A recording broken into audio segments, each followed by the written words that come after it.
Vacation ടൈമിൽ ഉണ്ടാക്കിയ art വർക്കുകളാണ് നിങ്ങൾ ഈ കാണുന്നത്. ഒരു മുഖംമൂടി ഉണ്ട്, അതിന് ദേവവും അസുരന്റെയും ചിത്രങ്ങളാണ് രണ്ടു വശത്തും ഉള്ളത്. ഇതും ഒരു മുഖംമൂടിയാണ്, ദേവവും അസുരന്റെയും ചിത്രങ്ങളാണ് ഇതിലുള്ളത്.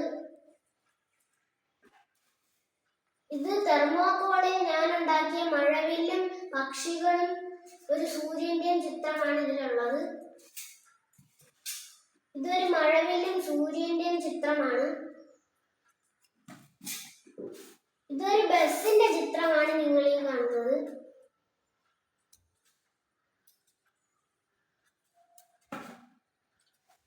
ഇതൊരു ഷൂ ആണ്. ഇതൊരു വള്ളമാണ്. ഇതിന്റെ പേര് ചുണ്ടൻ വള്ളം. Thank you.